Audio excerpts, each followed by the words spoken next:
Discover the transformative power of Zen and the art of NLP. A lot more success with a lot less stress on Transformation Talk Radio. Every Thursday at 9:30 a.m. Pacific, Dr. Steve Simpson combines the principles of Zen philosophy with the techniques of Neuro-Linguistic Programming to help you achieve your goals with ease and tranquility. Whether you're seeking personal growth, professional development, or improved relationships, this show offers practical strategies and insights to navigate life's challenges with a calm and focused mindset. Get ready to embrace a new level of success and serenity. Zen and the art of NLP starts now.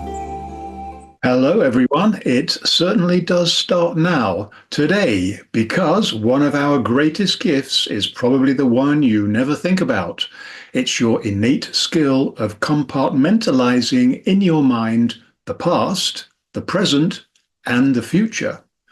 Get this right, and you will glide through life like a swan on a calm lake. Get this wrong, however, and your life will be a never-ending series of tropical storms. So get gliding. I'm Dr. Steve Simpson, and you are listening to Zen and the Art of NLP on Transformation Talk Radio. Every week, we'll choose a topic highlighting a core skill of Neuro-Linguistic Programming, or called NLP for short, because we believe in your potential to grasp and apply these concepts in your life. What makes us so confident about that? Because you turned up to watch. That's all you have to do. We take care of the rest. And watch and listen, please. Yes, the three foundations of NLP are: number one, modeling excellence; number two, using effective language patterns; and number three, which is maybe the most important, learning how to connect to the massive power of the unconscious mind, mainly, but not only, through hypnosis. These foundations form the basis of NLP and are crucial for understanding its principles and techniques. We will also explore Zen philosophies. Zen is a state of calmness, attentiveness, and inner peace. It shares a common goal with NLP: to enhance personal development and to improve communication to at least the next level. Someone with a Zen attitude approaches a situation calmly and with a focused awareness. This is the home of peak performance and the source of massive results. Today's headline topic is the power of taking charge of your timelines, because if you don't, somebody else will. And I've got three quotes that I've selected that kind of highlight some of these things we're going to talk about. Do you know what the cartoonist Bill Keane thought about time? Yesterday is the past, tomorrow is the future, but today is a gift. That's why it's called the present. I like that because there's quite a lot of the ambiguity of language in there. And somebody else who knows a bit about language is playwright William Shakespeare. Do you know what he thought about time? In his words, all the world's a stage, and all the men and women merely players.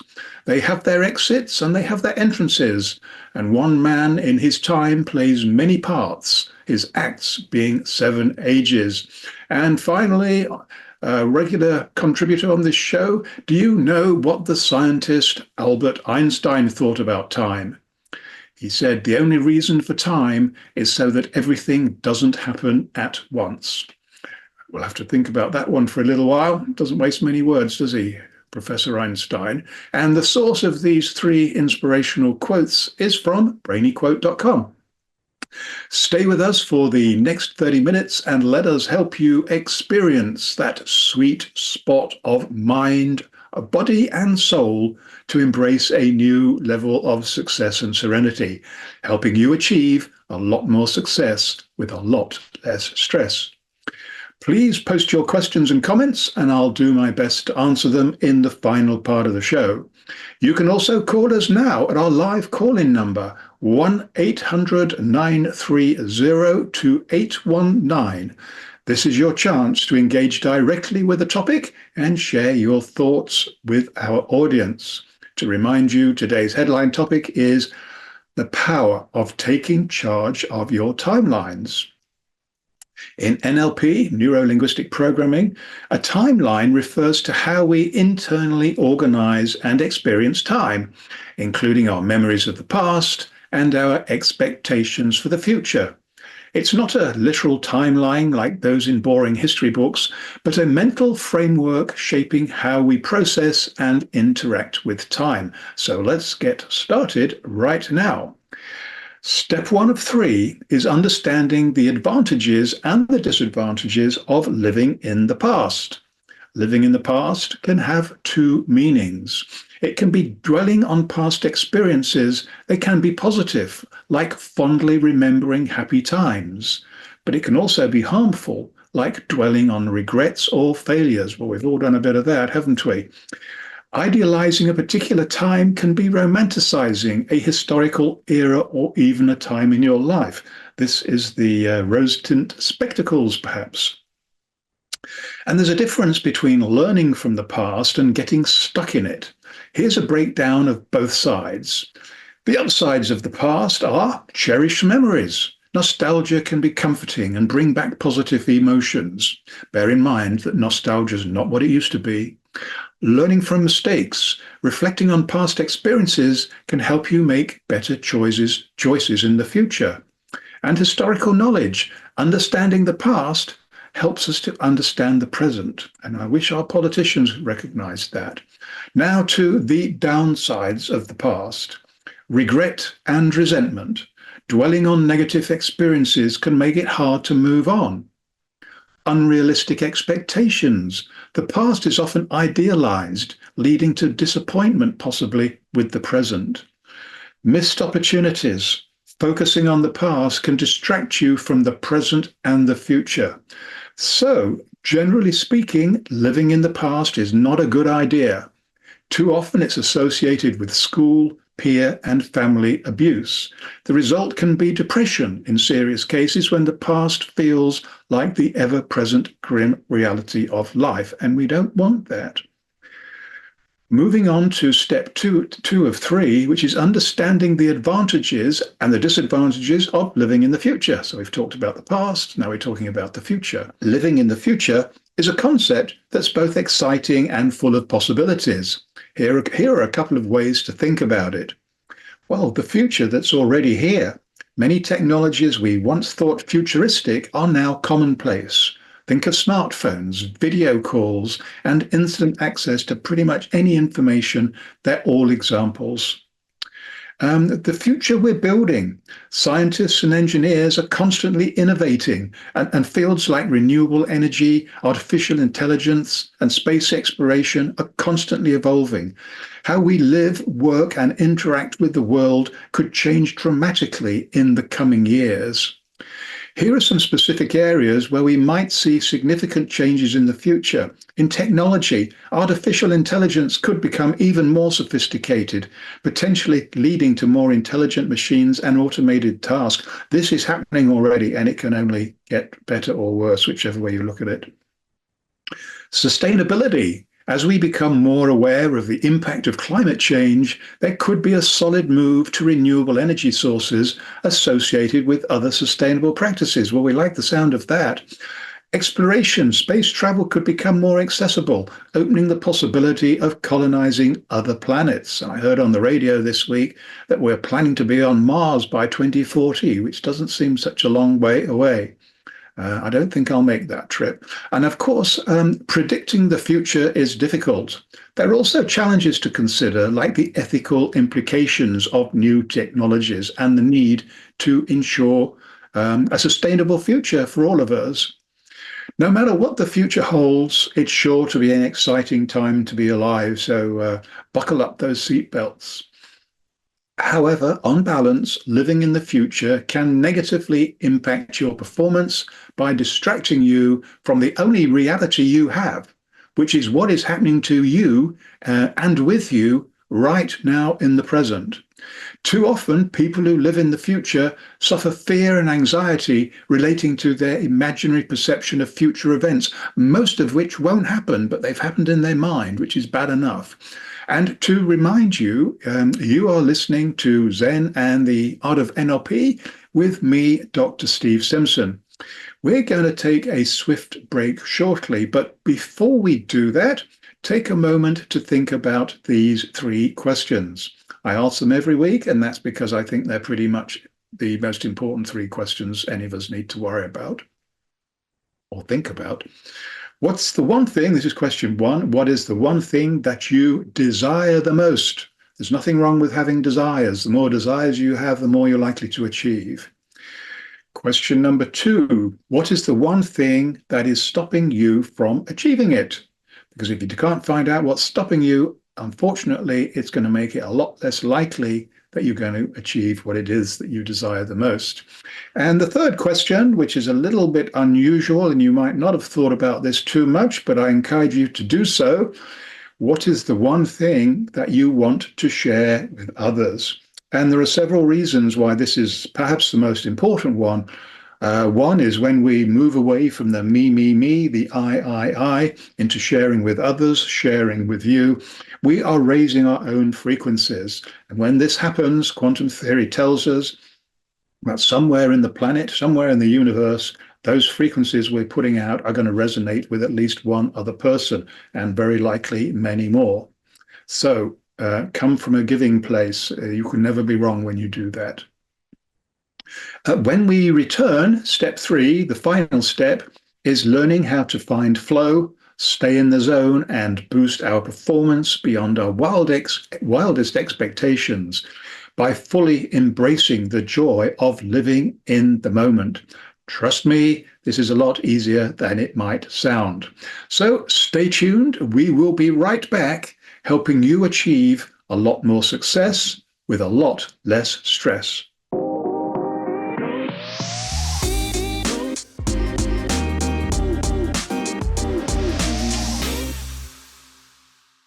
And we are right back. I hope you enjoyed pondering those 3 big questions during the break. Now, I've got another big question for you, or really this is a big ask. Please email me and tell me how you answered those 3 questions and which, if any, I can help you with. My address is doc@drstephensimpson.com. I want to use this as content for a future show, and in return, you will help others struggling with the same issues. And when you help others, as I mentioned just before the break, you raise your frequencies and receive many gifts from the universe in return. You can also be anonymous if you wish. Tell me this in your note. The best way to find out more about me and my work, and I hope you do, is to check out my website, drstephensimpson.com. Sign up for my free weekly newsletter and discover plenty of other free stuff to explore, including the Zen Doctor and Poker Genius podcast channels. The Zen Doctor channels is doing well at the moment, and it's number 2 in the hypnotherapy section on goodpods.com. So, and if you feel rich, and I hope you do, and if you're not feeling rich, then I hope you soon will be very rich, you can purchase some of the great books, hypnotic audio books, and coaching programs from my website as well. As you would expect, I confidently recommend to you any of my books on Amazon. I think the 7, and a good place to start would be The Psychoic Revolution. According to the Amazon description, this is what the book is about. It starts like this. Get ready to discover why luck is not random and find out how you can attract more luck into your life. This book, written by best-selling author and TEDx speaker Dr. Stephen Simpson, identifies why luck is not random and explains how we can all attract more luck into our lives. The Psychoic Revolution is an epic journey traveling through the mists of time to explore many diverse subjects, including human evolution and our innate psychic communication skills, which we still possess, although they are largely hidden. And it continues with the later development of our toxic psychological states of mind, in particular our psychotic tendencies. Dr. Simpson believes it's possible to keep the benefits that come from the creativity of our mild degree of psychosis and at the same time regain at least some of our lost psychic powers. Well, I certainly do believe that, and I try and give you reasons that might convince you of the same, just as I do believe that luck is not random. Anyway, moving on. Step 3, the final step, is learning how to find flow, stay in the zone, and boost our performance beyond our wildest expectations by fully embracing the joy of living in the moment. There are many advantages to focusing on the present moment rather than dwelling on the past or fretting about the future. Here are a few of the key benefits. Reduced stress. When you're not constantly reliving past anxieties or worrying about what might happen, you free up mental space and reduce overall stress levels. Increased focus and productivity. Being present in the moment allows you to concentrate better on the task at hand, leading to improved focus and a greater ability to get more things done in less time. Stronger relationships. When fully present with someone during a conversation or activity, you give them your undivided attention and strengthen your connection. Greater appreciation for life. Living in the present allows you to savor the little things and appreciate the beauty and joy in everyday experiences. Enhanced creativity. When your mind isn't cluttered up with distractions, you open yourself up to new ideas and a more creative flow. Living in the present moment isn't about ignoring the past or the future altogether, though. It's about finding a balance and focusing your energy on the here and now, which can lead to a more fulfilling and meaningful life. Our minds naturally wander to the past or the future, but there are ways to cultivate a sense of presence and appreciate the here and the now. Here are some practices to help you live in the moment, and some of them we've mentioned before on shows. Focus on your breath. Taking slow, deep breaths is a simple yet powerful way to anchor yourself in the present. Pay attention to the physical sensations of your breath entering and leaving your body. Engage your senses. When you're eating, listening, or walking, truly be there. Savor the flavors of your food, feel the sun on your skin, or listen to the sounds around you. Remember that we only have 5 senses, or so they say, so let's use them all. What you see, what you hear, what you feel, what you smell, and what you taste. Minimize distractions. Our devices are constantly vying for our attention. You know what I'm talking about. Schedule downtime or specific times to check emails and social media. Practice mindfulness. I think we should have mindlessness. Anyway, mindfulness. Mindfulness exercises help train your mind to focus on the present moment without judgment. Many guided meditations are available online for this, or through apps, or even through the shop on my website. And as a Zen priest is taught, do one thing at a time. Multitasking is a myth. I can hear the howls of protest. You know how busy we all are and everything. Well, I know we are busy, but even so, if you do one thing at a time, you'll save time, you'll get better results. Because dedicating your full attention to the task will make it more enjoyable, I hope, and help you to be more present. It certainly will. Spend time in nature. How hard can this be? Immerse yourself in the natural world's sights, sounds, and smells. Take a walk in the park or sit outside for a few minutes and soak up that sunshine if you're lucky enough to have some. Express gratitude. Take time to appreciate the good things in your life, big or small, because they'll all be there. Keeping a gratitude journal can boost your mood and focus on the present. So living in the moment is a skill, and it takes a practice like any skill does. Be patient with yourself and celebrate your progress as you complete those baby steps.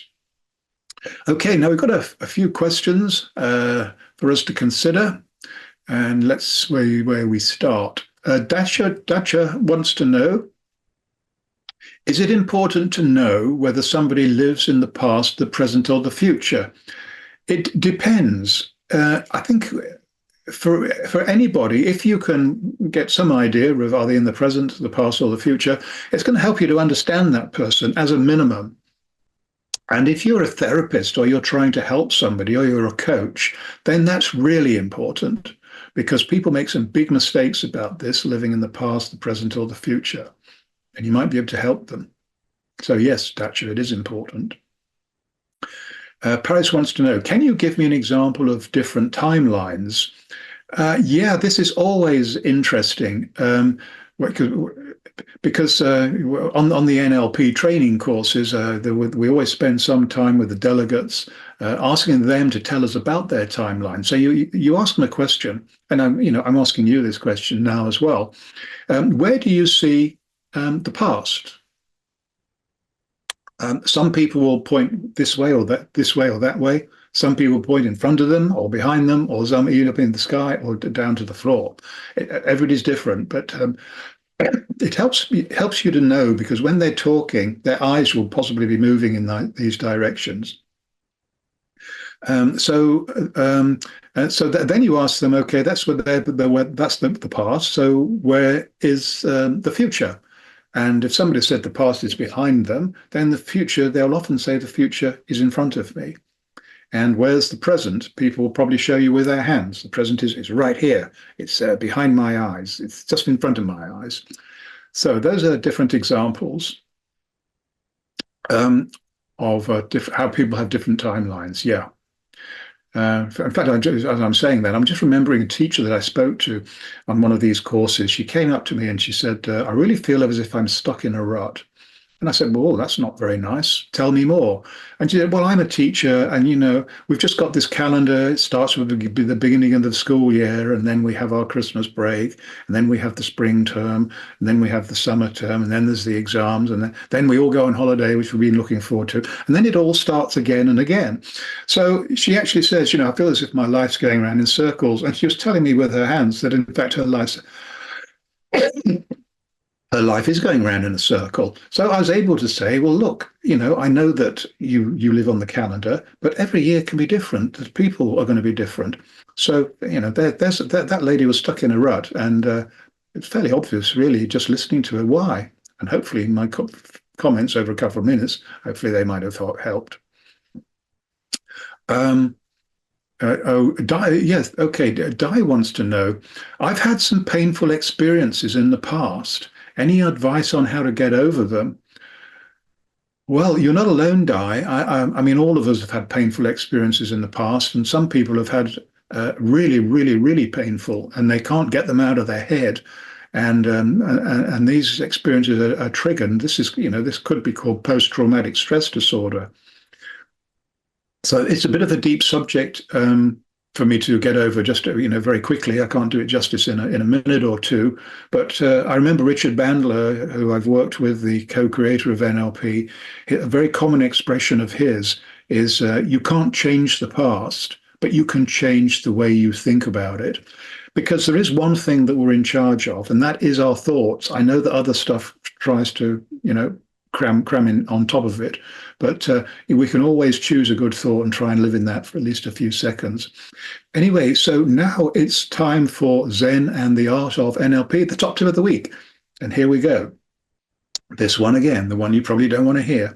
Do one thing at a time. Multitasking is a myth. Dedicating your full attention to the task will make it more enjoyable and help you to be more present, because this is the easy way to a lot more success with a lot less stress. Thanks for joining us today. We've got a great program lined up for you on the same day, at the same time, and at the same place next week.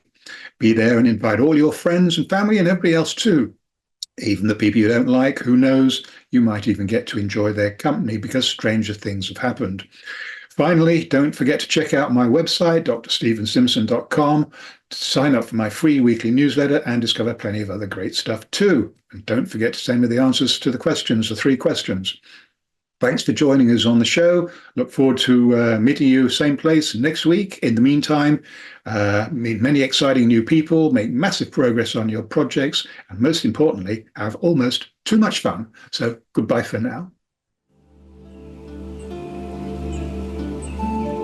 You have been listening to the Zen and Art of NLP. A lot more success with a lot less stress. Tune in every Thursday at 9:30 a.m. Pacific on Transformation Talk Radio as we dive into the depths of your unconscious mind and awaken your intuition, unlocking hidden talents and supercharging your personal and professional relationships. Continue embarking on a stress-free journey towards unparalleled success by subscribing to future episodes and stay updated on the latest content. Easily share these captivating shows with your loved ones and create meaningful connections. Book a personal session with Dr. Steve Simpson to delve deeper into the topics that resonate with you. You can visit his website at drstevensimpson.com.